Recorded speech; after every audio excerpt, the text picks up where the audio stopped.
بسم اللہ الرحمن الرحیم۔ جو شوال کے مہینے میں آج کے دن اس وظیفے کو کرے گا وہ بے شمار رزق، بے شمار مال، بے شمار دولت کی فراوانی دیکھے گا۔ آج ہی اللہ کی عطا اپنے آنکھوں سے نظر آئے گی۔ محترم ناظرین، آج میں آپ کے لیے شوال کے حوالے سے بڑا ہی زبردست مجرب عمل لے کر آیا ہوں۔ عید الفطر کے بعد شوال کا مہینہ بہت بڑی خاصیت کا حامل ہوتا ہے۔ اگر مسلمان شوال کے پورے مہینے میں اس وظیفے کو شامل کر لے تو رزق اتنا وسیع ہوگا کہ اس کو اللہ کی اطاعت اپنی آنکھوں سے نظر آئے گی، اور رزق کی وسعت، مال کی وسعت، دولت کی فراوانی خوب دیکھے گا، کیونکہ آج کے عمل کا تعلق اللہ تعالیٰ سے مانگنے اور منوانے کے ساتھ جڑا ہوا ہے۔ اللہ رب العزت نے شوال کے ماہ مقدس کو رزق کے لیے بہت ہی مجرب اور روحانی طور پر جوڑ کر بنایا ہے۔ آپ شوال کے پورے مہینے میں اس عمل کو شروع کر لیں، انشاءاللہ اس عمل کی بدولت آپ کے گھر سے رزق کبھی کم نہیں ہوگا۔ آپ کی ضرورت کی ہر چیز اللہ تعالیٰ آپ کو دیں گے۔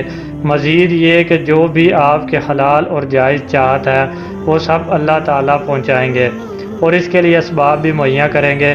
ابھی ہم سے رمضان المبارک جدا ہوا ہے، ہمارے دل کے اندر یہ کیفیت ہے کہ کاش دوبارہ رمضان المبارک نصیب ہو جائے، اور ہم دعا بھی کرتے ہیں کہ اللہ رب العالمین ہمیں آئندہ رمضان المبارک زندگی میں ہمیں دوبارہ نصیب فرمائے۔ رمضان المبارک کے بعد شوال کے روزے رکھنے کی بہت زیادہ فضیلت ہے، بہت اجر ثواب ہے۔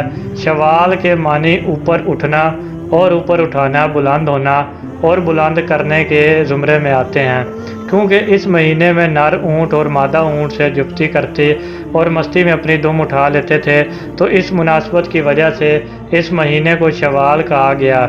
علامہ ابن منظور لکھتے ہیں کہ شوال کے مہینوں میں اونٹنیوں کے دودھ میں کمی ہو جاتی تھی، اس لیے اس مہینے کو شوال کہا گیا۔ شوال اور شالت نامہ القوم کا معنی قوم کا شرازہ بکھر گیا، وہ اپنے مکان خالی کر گئے ہیں، کیونکہ اس مہینے میں عرب لوگ سیر و سیاحت اور شکار کے لیے اپنے مکانات خالی چھوڑ کر نکل جاتے تھے، اس لیے اس مہینے کو شوال کہا گیا۔ ماہ شوال ایک ایسا مہینہ ہے جس میں رزق اور دولت کی تقسیم ہو جاتی ہے، جس میں دولت مانگنے والے کی جھولیاں بھر دی جاتی ہیں۔ ماہ شوال کے ہر بڑے ہی خاص دن ہوتے ہیں۔ ان دنوں میں صرف ایک تسبیح اگر فقیر بھی پڑھ لے تو میرا رب مصلی چھوڑنے سے پہلے کروڑ پتی بنا دیتا ہے۔ ماہ شوال وہ مہینہ ہے جو ماہ رمضان کے فوراً بعد آتا ہے۔ ماہ رمضان میں بہت سے لوگ لاپرواہی سے اور ماہ رمضان کو عام مہینوں کی طرح گزار دیتے ہیں۔ جو لوگ ماہ رمضان میں رب کو راضی نہیں کر سکے، رب کو منا نہیں سکے، ماہ شوال میں آج کے دن میں یہ خاص وظیفہ بتائے گئے طریقے کے مطابق کر لیں۔ صرف ایک بار یہ وظیفہ کرنا ہے۔ اس وظیفے کے کمالات اتنے زیادہ ہیں کہ اگر بے روزگاری ہے، رزق کی ٹینشن ہے، وہ ختم ہو جائے گی، کیونکہ اس مہینے میں رزق کمانے والے کو میرا رب چھپڑ پھاڑ کر عطا کرتا ہے۔ بے شک پوری امت رمضان کے مہینے میں بھی رب کو راضی کرنے میں، رب کو منانے میں، ذکر اذکار میں لگی رہتی ہے، اور میرا رب رمضان کے انتظامات کو ماہ شوال میں نوازتا ہے۔ اور جو بندہ ماہ شوال میں انعامات لینے کی بجائے یہاں وہاں کی ٹھوکریں کھاتا ہے، دنیا کے کاموں میں مصروف ہو جاتا ہے، وہ پورا سال پھر در بدر گھومتا رہتا ہے۔ جو روزی کی تلاش میں مارے پھرتے ہیں، در کی ٹھوکریں سے بچنا چاہتے ہیں، اگر آپ کہتے ہیں کہ وہ نوکری جس کے لیے آپ ٹھوکریں کھا رہے ہیں وہ خود چل کر آپ کے پاس آ جائے تو ماہ شوال کے کسی بھی دن یہ ایک تسبیح پڑھ لیجئے گا۔ یہ عمل اتنا خاص ہے کہ آج تک جس کو بتایا ہے، رب کعبہ نے اس گھر سے غربت، تنگ دستی کا خاتمہ فرما کر کامیابیاں عطا فرمائیں۔ میرا رب ہر لمحہ رحمتیں، برکتیں بڑھا دیتا ہے۔ جب کوئی مانگنے والا ہو تو آج رب سے مانگنے کا، رب کو منانے کا مقصد اپنی حاجات کو پورا کروانے کا ایک ایسا وظیفہ پیش کروں گا جسے بھکاری فقیر پڑھ لے۔ میرا رب اس گھر میں بے سکونی، بے برکتی کا خاتمہ فرما کر ایسی نظر کرم فرمائے گا کہ آپ کو کبھی کسی وظیفے کی، کبھی کسی بندے کے سامنے ہاتھ پھیلانا ہی نہیں پڑے گا۔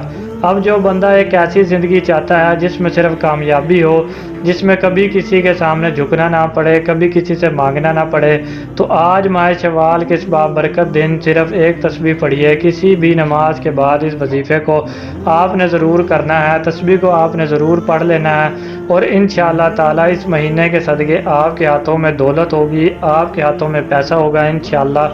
دیکھ لینا غیب سے آپ کے لیے دولت کا بندوبست ہو جائے گا اور آپ کی ہر طرح کی ضروریات پوری ہو جائیں گی۔ اللہ پاک کے دو صفاتی نام ہیں اور ایک آیت مبارکہ کا یہ وظیفہ ہے۔ ان دونوں کی ایک خوبی آپ نے پڑھ لی ہے، ایک آیت مبارکہ پڑھ لیں، آپ اس وظیفے کو کسی بھی وقت کر سکتے ہیں۔ آپ نے باوضو ہو کر مصلی پر بیٹھ کر سب سے پہلے 3 مرتبہ بسم اللہ الرحمن الرحیم پڑھ لینا ہے۔ اچھے طریقے سے ٹھہر کر آپ نے 3 مرتبہ پڑھنا ہے، اور اس کے بعد نبی کریم صلی اللہ علیہ وآلہ وسلم کی ذات اقدس پر آپ نے 3 مرتبہ اول اور آخر درود پاک پڑھنا ہے۔ اللہم صلی علی محمد وعلی آل محمد کما صلیت علی ابراہیم وعلی آل ابراہیم انک حمید مجید۔ اللہم بارک علی محمد وعلی آل محمد کما بارکت علی ابراہیم وعلی آل ابراہیم انک حمید مجید۔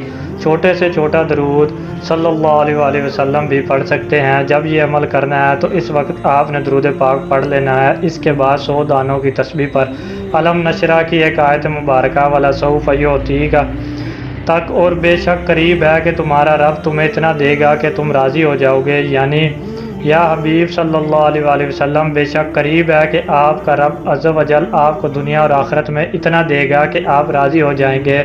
اللہ تعالیٰ کا اپنے حبیب صلی اللہ علیہ وآلہ وسلم سے یہ وعدہ کریمہ ان نعمتوں کو بھی شامل ہے جو آپ صلی اللہ علیہ وسلم کو اللہ تعالیٰ نے دنیا میں عطا فرمائیں، جیسے کمال نفس اولین و آخرین کے علوم، ظہور عمرہ، دین کی سر بلندی اور فتوحات جو آپ صلی اللہ علیہ وآلہ وسلم کے عہد مبارک میں ہوئے اور جو صحابہ کرام کے زمانے میں ہوئی اور تا قیامت مسلمانوں کو ہوتی رہیں گی۔ آپ صلی اللہ علیہ وآلہ وسلم کا دعوت عام ہونا، اسلام کا مشرق و مغرب میں پھیل جانا، آپ صلی اللہ علیہ وآلہ وسلم کی امت کا تمام امتوں سے بہترین ہونا، اور آپ صلی اللہ علیہ وآلہ وسلم کے وہ کرامات و کمالات جن کا علم اللہ تعالیٰ ہی کو ہے، اور یہ وعدہ آخرت کی عزت و تکریم کو بھی شامل ہے کہ اللہ تعالیٰ نے آپ صلی اللہ علیہ وآلہ وسلم کو شفاعت عامہ و خاصہ اور مقام محمود وغیرہ جلیل و نعمتیں عطا فرمائیں۔ اس آیت مبارکہ کو بتائے گئے طریقے کے مطابق پڑھ لیجئے، آپ کی ہر حاجت اور مقصد خزانوں سے پورا ہو جائے گی۔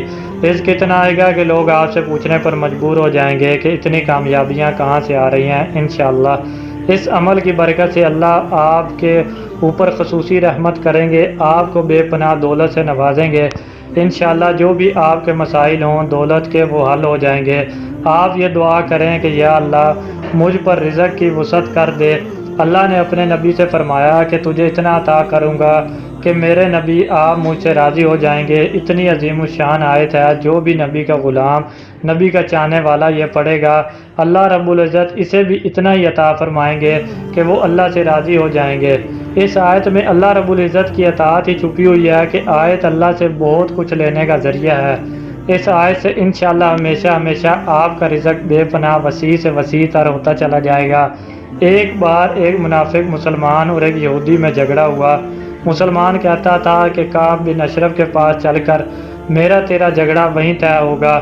مسلمان کو ڈر تھا کہ رسول اکرم صلی اللہ علیہ وآلہ وسلم میری طرفداری نہ کریں گے اور امیر و غریب کا لحاظ نہ کریں گے، اور کعب بن اشرف یہودی عالم و سردار سے اپنے تعلقات کی بنا پر وہ پر امید تھا۔ یہودی نے کہا کہ میرا تیرا جھگڑا محمد صلی اللہ علیہ وسلم طے کریں گے۔ آخر جھگڑا حضور پاک صلی اللہ علیہ وسلم تک پہنچا۔ حضور صلی اللہ علیہ وسلم نے فیصلہ یہودی کے حق میں دیا۔ مسلمان یہ سمجھا کہ حضرت عمر خود مسلمانوں کے زیادہ ہمدرد ہیں، اس پر نظر ثانی اب ان سے کرائیں، لیکن یہودی نے حضرت عمر سے راز فاش کر دیا کہ اس کا فیصلہ میرے حق میں حضرت صلی اللہ علیہ وسلم کر چکے ہیں۔ حضرت عمر نے ان سے تصدیق چاہی۔ اس کے بعد حضرت عمر نے کہا ذرا ٹھہرو، میں ابھی آتا ہوں کہہ کر اندر گئے اور شمشیر براں لے کر نکلے، اور مسلمان منافق کا سر قلب کرتے ہوئے فرمایا ھذا قضاء من رسول اللہ صلی اللہ علیہ وسلم، یعنی اس شخص کا یہی فیصلہ ہے کہ رسول اللہ کی تعلیم کے فیصلے پر راضی نہ ہو۔ دعا ہے کہ اللہ پاک جن لوگوں کے گھروں میں رزق کی کمی ہے، مشکلات ہیں، پریشانیاں ہیں، اللہ پاک ان کی ساری پریشانیوں کو دور فرما دے، ان کے گھروں میں ان کے رزق میں بہت زیادہ اضافہ ہو جائے۔ اس عمل کو، اس وظیفے کو زیادہ سے زیادہ شیئر کر دینا تاکہ لوگ اس عمل کو کریں اور اس سے فائدہ حاصل کریں۔ تمام احباب سے گزارش ہے کہ اللہ تعالیٰ کے 99 ناموں میں سے ایک نام کمنٹ باکس میں ضرور ٹائپ کریں۔ اللہ ہم سب کا حامی و ناصر ہو۔ اللہ حافظ۔ السلام علیکم ورحمۃ اللہ وبرکاتہ۔